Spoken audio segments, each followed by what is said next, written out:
अस्सलामुअलैकुम दोस्तों, मैं हूं मोहम्मद एजाज कासमी। मेरे यूट्यूब चैनल एजाज कंप्यूटर्स पर आप सभी हजरात का खैर मकदम है। आज मैं फिर से हाजिर हुआ हूं कोरल ड्रा के ट्यूटोरियल नंबर 14 यानी लेसन नंबर 14 के साथ। और आज मैं आपको बताने वाला हूं टेक्स्ट टूल के बारे में। दोस्तों, टेक्स्ट टूल बहुत ही ज़्यादा यूज़फुल और बहुत ही ज़्यादा अहम कमांड है। डिजाइनिंग के अंदर खास तौर से इस बात का ख्याल रखना पड़ता है कि आप अच्छे से अच्छे और बेहतर से बेहतर फॉन्ट का अपने डिजाइनिंग के अंदर इस्तेमाल करें। जिसको फॉन्ट का सिलेक्शन करना आ गया, मैं समझता हूं कि उसने बहुत अच्छे तरीके से डिजाइनिंग पर पकड़ हासिल कर ली है। तो अगर आप डिजाइनिंग को बेहतर बनाना चाहते हैं, और कोरल ड्रा पर काम करने वाला कोई भी आदमी यही चाहता है कि उसकी डिजाइनिंग अच्छी हो, तो अगर आप अच्छी डिजाइनिंग करना चाहते हैं, अपने डिजाइन को बेहतर बनाना चाहते हैं, तो उसके लिए टेक्स्ट टूल को समझना बहुत जरूरी होता है कि टेक्स्ट टूल के जरिए हम कैसे कैसे अपने फॉन्ट को एडिट कर सकते हैं, तरतीब दे सकते हैं। तो आइए हम उसी के बारे में आज बात करेंगे। इसको कहते हैं टेक्स्ट टूल। ठीक है, आप थोड़ा सा देख लें, मैं जूम करके दिखा देता हूँ। जैसे आप इस पे रख रहे हैं टेक्स्ट टूल, F8 इसका शॉर्टकट की है। तो आप कीबोर्ड से सिंपली अगर इस पे पहुंचना चाहते हैं तो F8 की भी दबा सकते हैं, या फिर आप इसी ए पे क्लिक करें और आप कहीं पे भी ऐसे क्लिक करके कहीं पे भी किसी भी हिस्से पे आप लिख सकते हैं। यहाँ पर पूरी आज़ादी होती है कि आप कहीं पे भी लिख सकते हैं। तो चलिए मैं यहाँ पे क्लिक करता हूँ। लेकिन एक चीज़ याद रखेंगे कि टेक्स्ट के अंदर दो चीज़ें होती है, एक तो होता है आर्टिस्टिक टेक्स्ट और एक होता है पैराग्राफ टेक्स्ट। तो आर्टिस्टिक टेक्स्ट और पैराग्राफ टेक्स्ट किसे कहते हैं वो हम पहले समझ लेते हैं। आर्टिस्टिक टेक्स्ट का मतलब होता है कि आप कहीं पे भी एक मरतबा क्लिक कर दें और लिखना शुरू कर दें। जैसे कि मैं वहां पे क्लिक कर दिया हूं, अब लिख रहा हूं। जैसे कि अगर आप कीबोर्ड से कैप्स लॉक ऑन कर लें तो सारे हरूफ बड़े लिखाएंगे। तो चलिए मैंने कर दिया है और मैंने लिख दिया अनस टेलीकॉम, जो पहले से भी लिखा हुआ था। तो देखिए सिंपली आप कहीं पे भी क्लिक करके और लिख सकते हैं।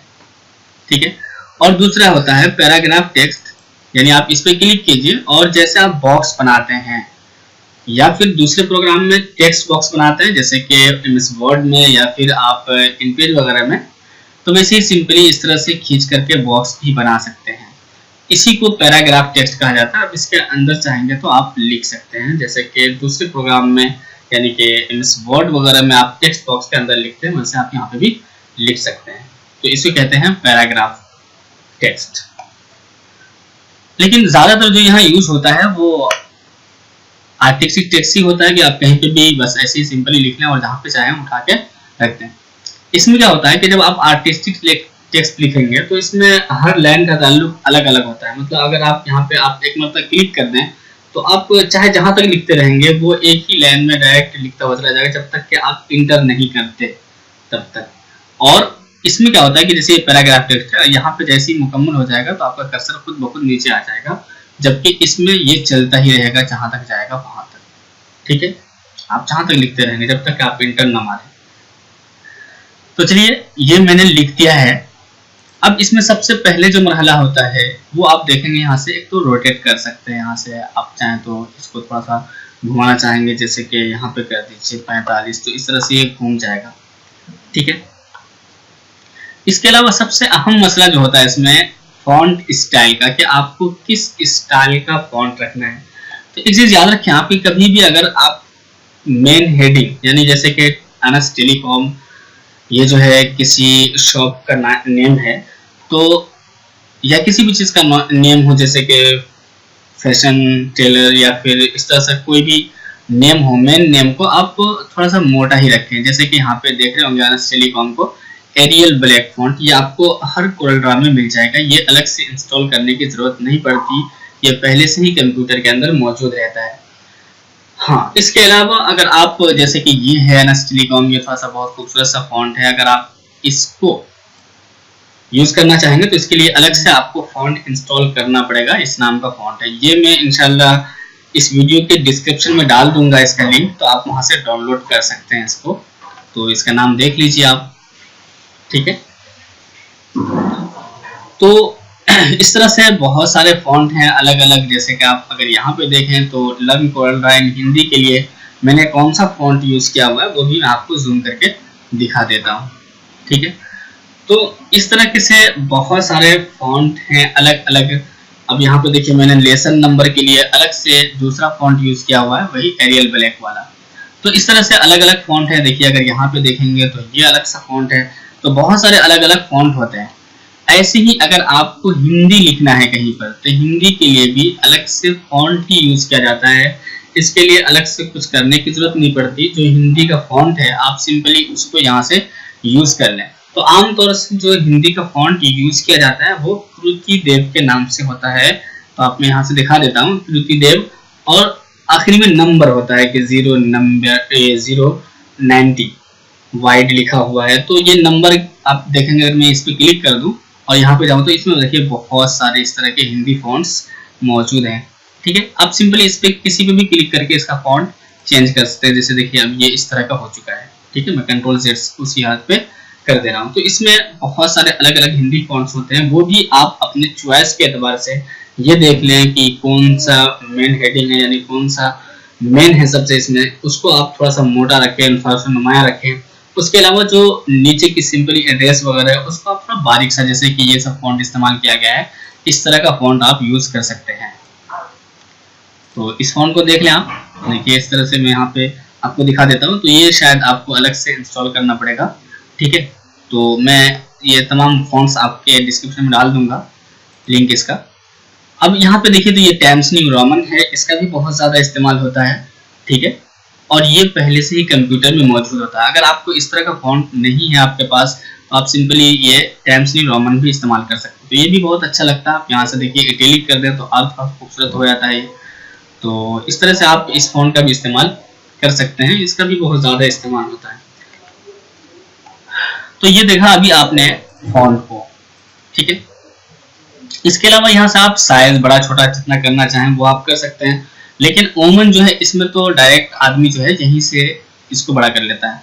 लेकिन एक चीज याद रखें, कभी भी अगर आप फॉन्ट को बड़ा छोटा कर रहे हो तो आप कोने वाले से ही करें। इस कोने वाले से या तो आप बगैर शिफ्ट के करें या फिर आप शिफ्ट के साथ करें, लेकिन जिससे भी करना होगा तो आप कोने वाले को ही इस्तेमाल करें। शिफ्ट करने से क्या होता है कि चारों तरफ से बड़ा छोटा होता है, और अगर आप सिंपली कोने से पकड़ के करेंगे तो सिर्फ इधर से बड़ा हो रहा है। देख रहे होंगे उसका जो शुरू का पॉइंट है वो अपनी जगह पे मौजूद है। ठीक है, बाज लोग जो नए होते हैं, जिनको काम करने का भी ज्यादा सलीका नहीं होता, तो वो लोग क्या करते हैं, अगर मान लीजिए देखते हैं कि इधर ज्यादा जगह खाली है तो बस वो सिंपली ऐसे खींच देते हैं। अब देखिए इससे क्या होता है कि फॉन्ट की खूबसूरती खराब हो जाती है, मतलब कि भद्दा दिखने लगता है, खींचा सा महसूस होने लगता है। या इस तरह कर देते हैं, देखते हैं कि यार इधर जगह नहीं है, इधर जगह बनानी है, हमें थोड़ा सा कुछ रखना है इधर, तो ये क्या करते हैं इस तरह से खींच देते हैं। तो ये बिल्कुल फॉन्ट आपका खराब हो जाता है। तो इसका हमेशा ख्याल रखें कि आप इस तरह से न खींचें या फिर आप ऊपर से इस तरह से न खींचें। कभी भी अगर आपको फॉन्ट को बड़ा छोटा करना हो तो आप सिंपली कोने वाले को पकड़ के या तो शिफ्ट के साथ, या अगर जगह भी बनानी है तो आप चारों तरफ से छोटा कर दें। ठीक है, चाहे थोड़ा छोटा रखें कोई दिक्कत नहीं है, लेकिन आप इस तरह से इस्तेमाल न करें कि आप इधर से भी से इस तरह से खींचते हैं या इस तरह से खींचते हैं। तो इसका आप ध्यान रखेंगे। इसके अलावा हम देखते हैं यहाँ से बोल्ड, इटैलिक और अंडरलाइन को। देखिए बोल्ड इटैलिक का ऑप्शन ऐसा नहीं कि आपको हर पे मिलेगा, जिस पे अवेलेबल होगा। जैसे कि मैं अगर इस फॉन्ट पे क्लिक कर रहा हूँ तो देखिए अभी बोल्ड वाला जो ऑप्शन है ये एक्टिव हो चुका है। बोल्ड कहते हैं मोटा करने को। ऐसे इटैलिक का भी ऑप्शन एक्टिव है और अंडरलाइन तो सब में ही आता है। तो बोल्ड इटैलिक का ऑप्शन उसी में आएगा जिसमें अवेलेबल होगा। जैसे ये खुद ही बोल्ड है तो अब यहाँ पे बोल्ड का ऑप्शन देखिए नहीं है, लेकिन अगर आप इसमें देखेंगे, मैं इसको थोड़ा सा बड़ा कर देता हूँ ताकि आप इसको देख सकें अच्छे से। अब मैं अगर इस पर क्लिक करता हूँ तो देखिए बोल्ड से थोड़ा सा मोटा हो चुका है।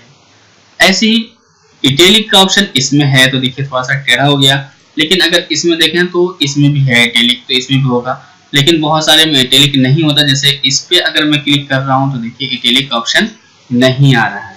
ठीक है, तो किसी में आएगा भी, किसी में नहीं आएगा, तो जिसमें आएगा आप उसमें चाहें तो यूज कर सकते हैं। इसके अलावा यहाँ से होता है अंडरलाइन। अंडरलाइन देखिए जैसे मैं इस पे क्लिक कर रहा हूँ अगर, तो यहाँ पे अगर आप देखेंगे तो इसमें पूरी लाइन पे अंडरलाइन है। यानी कि यहाँ से यहाँ तक गए। लेकिन अगर इसके नीचे देखें तो अनस के नीचे है, फिर टेलीकॉम के नीचे है, बीच में कोई भी लैन नहीं है। और उम्मन जब हम इस्तेमाल करते हैं तो हम इसी तरह से चाहते हैं, ये थोड़ा सा खूबसूरत लगता है, अच्छा लगता है, तो आप इस तरह से कैसे लैन लेंगे। तो इसके लिए देखिए आप इस पे सिंपली क्लिक कीजिए और यहाँ से आप चाहें तो इस ए पे क्लिक कर दीजिए। जैसे आप इस ए पे क्लिक करेंगे आप यहाँ पे देखें तो अंडरलाइन का ऑप्शन मौजूद है, ठीक है। अब यहाँ पे अंडरलाइन पे आने के बाद यहाँ से अब देखें तो ये वाला ऑप्शन इस्तेमाल कर लीजिए। देखिए सिंगल थीन वर्ड, यानी कि वर्ड पे हमें सिंगल थीन चाहिए, यानी लाइन चाहिए, ठीक है। अब मैं अगर इस पे क्लिक कर दूं तो देखिए यहाँ पे अब अगर मैं आपको थोड़ा सा जूम करके दिखा देता हूँ, देखिए तो अब यहाँ से देख रहे होंगे आप कि यहाँ पे क्या है, लाइन नहीं है, जबकि पहले पूरे पे लाइन आ रही थी। तो इस तरह से सिंपली आप यहाँ से जाके इसको सही कर सकते हैं अपनी मर्जी के मुताबिक। और अगर चाहेंगे आप यहाँ से तो एडिट, नीचे में सबसे नीचे एडिट का ऑप्शन है, यहाँ से जाके आप इस लाइन को एडिट भी, यानी अगर इस लाइन को चाहते हैं थोड़ा सा और मोटा हो जाए, या फिर नीचे से आप चाहें तो इसको थोड़ा सा शिफ्ट यानी नीचे की तरफ करना चाहते हैं थोड़ा सा, और देखिए इस तरह करके आप ये तो देखिए नीचे भी आ गया, थोड़ा सा मोटा भी हो गया। तो इस तरह से आप इसको एडिट भी कर सकते हैं इस लाइन को, ठीक है दोस्तों। इसके अलावा देखिए एक चीज होती है इसमें लाइन स्पेसिंग और इसी तरह से हुरूफ के दरमियान की स्पेसिंग, यानी कि वर्ड स्पेसिंग, ठीक है। इसके लिए आपको क्या करना होता है, जैसे कि ये लाइनें हैं, कभी कभी अपनी जरूरत के हिसाब से जगह बनाने के लिए लाइनों के दरमियान का जो ये फासला आप देख रहे हैं इसको कम ज्यादा आप कर सकते हैं।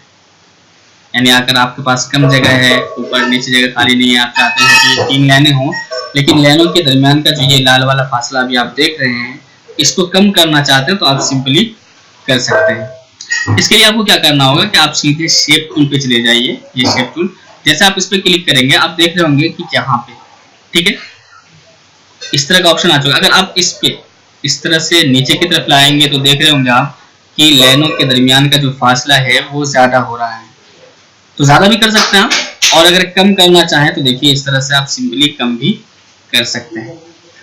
इसके अलावा यहाँ से आप हुरूफ के दरमियान का फासला देखिए, ये देखिए हुरूफ के दरमियान का फासला क्या हो रहा है, ज्यादा हो रहा है, ठीक है। मैं कंट्रोल Z से अब देखिए हर लफ्ज के यानी हर हर्फ के दरमियान का जो फासला है वो ज्यादा कर दिया इसके जरिए से। लेकिन अगर आप सिर्फ वर्ड के दरमियान का फासला ज्यादा करना चाहते हैं, जैसे कि फोटोकॉपी के बीच में जो ये फासला है, अगर इसको आप ज्यादा करना चाहते हैं तो सिंपली आप शेप पे क्लिक कीजिए और अपने कीबोर्ड से शिफ्ट बटन का इस्तेमाल करना, यानी शिफ्ट बटन दबा लीजिए। अब अगर आप इस तरफ खींच रहे हैं तो देखिए सिर्फ हुरूफ के दरमियान का फासला, जैसे मोबाइल और रिचार्ज के दरमियान स्पेस जो लगा हुआ था, रेलवे टिकट के दरमियान जो स्पेस लगा हुआ था, उसके फासले को सिर्फ इसने ज्यादा किया। तो आप अपनी मर्जी के मुताबिक कहाँ पे किस तरह से इस्तेमाल करना चाहते हैं वो आप कर सकते हैं। इस तरह से लाइनों के दरमियान का फासला कम ज्यादा करना हो तो भी कर सकते हैं। इसके अलावा अगर आप यहाँ पे देखें, मैं आपको दिखाता हूँ, थोड़ा जूम कर देता हूँ। तो अब अगर यहाँ पे देखें तो यहाँ पे होता है लेफ्ट का मतलब ये है कि लेफ्ट से तमाम लाइनें बराबर हों। जैसे मैं अगर यहाँ पे कर दूं लेफ्ट, तो लेफ्ट से तमाम लाइनें बराबर, चाहे वो दाएं तरफ से हो या ना हो। जैसे कि अगर दाएं तरफ से भी देखें तो ये लाइन यहाँ खत्म होगी। अगर मैं इसी को राइट कर दूं तो राइट की तरफ से देखिए तमाम लाइनें बराबर हैं, लेफ्ट से नहीं है, लेफ्ट से देखिए इस तरह। ऐसे अगर मैं सेंटर कर दूं तो ये सेंटर में हो जाता है। इस एतबार से आप यहाँ से एडजस्ट कर सकते हैं। फुल जस्टिफाइड यानी तमाम को फैला देगा, यानी सब पे पूरे पे फैला देगा इस तरह से। तो ये सारी चीजें इसके अंदर मौजूद है, आप इसको करके देख सकते हैं। इसके अलावा अगर मैं इस पैराग्राफ को सिलेक्ट करता हूँ तो यहाँ पे आप देखेंगे तो ये होता है बुलेट्स। तो यहाँ से यानी आप पैराग्राफ के शुरू में इस तरह का निशान ला सकते हैं। और इसके बाद जो है ये है आपका ड्रॉप कैप के जरिए, यानी कि अगर मैं आपको जूम करके दिखा दूं तो खुद ही समझ में आ जाएगा आपको कि 3 लाइनों पर ये ए जो देख रहे हैं शुरू में वो क्या है, बड़ा सा आ जाएगा। यानी जो भी आपके पैराग्राफ का फर्स्ट लफ्ज होगा यानी पहला वर्ड होगा उसको क्या करेगा, वो थोड़ा बड़ा कर देगा। जैसे कि आप पेपर वगैरह में देखते होंगे सहारनपुर या देवन लिखा हुआ है तो देवन के डी को बड़ा कर देता है। तो ये मैं इस पे करके देखता हूँ। देखिए जैसे मैंने इसको क्लिक कर, ये सिर्फ आप इस्तेमाल कर सकते हैं पैराग्राफ टेक्स्ट पे। आप अगर इस पे क्लिक करेंगे तो देखिए यहाँ पे एक्टिव नहीं है, और अगर इस पे क्लिक करते हैं पैराग्राफ वाले पे तो ये देखिए एक्टिव हो गया है, यानी चालू है, ऑन है। अब इसे जैसे इस पे क्लिक करते हैं तो देखिए फोटो में से पी को इसने क्या कर दिया, 3 लाइनों पे फैला दिया, जैसा कि यहाँ पे दिखा रहा था आपको। ठीक है, अब इसके अंदर बहुत सारी सेटिंग्स हैं जिसको मैं अलग से इंशाल्लाह दिखाऊंगा जब आपको पढ़ाऊंगा मैं कैरेक्टर फॉर्मेटिंग उस वक्त। ठीक है, नेक्स्ट लेसन में मैं फिर मिलूंगा और आपको टेक्स्ट टूल के बारे में बताऊंगा कि अगर आप किसी सर्कल के ऊपर लिखना चाहते हैं, यानी गोल लिखना चाहते हैं, जैसे कि मोहर वगैरह तैयार करना चाहते हैं, तो उसको कैसे करेंगे। तो ये सारी चीजें, अभी तो टेक्स्ट से मुतालिक बहुत सारी बातें बाकी हैं, तो मैं उसको नेक्स्ट लेसन में लेकर के आने वाला हूँ। तो उम्मीद करता हूँ दोस्तों कि आज का ये सबक आपको बहुत ज़्यादा पसंद आया होगा। तो इसी तरह मेरे वीडियोस को देखते रहिए, और अगर मेरे वीडियोस आपको पसंद आते हों तो प्लीज़ लाइक कीजिए और शेयर कीजिए। और अगर अभी तक आपने मेरे यूट्यूब चैनल एजाज कंप्यूटर्स को सब्सक्राइब नहीं किया है तो प्लीज़ सब्सक्राइब कर लीजिए, और साथ साथ आप बेल आइकन भी दबा लीजिए, क्योंकि अगर आप बेल आइकन दबा लेते हैं तो जब भी मैं कोई नया वीडियो अपलोड करूंगा तो उसका नोटिफिकेशन आपके पास आ जाएगा, जिससे आपको मालूम चल जाएगा कि मैंने कोई नया वीडियो अपलोड कर दिया है यूट्यूब पर। तो इससे आपका फ़ायदा हो जाएगा। तो चलिए दोस्तों, थैंक यू फॉर वॉचिंग।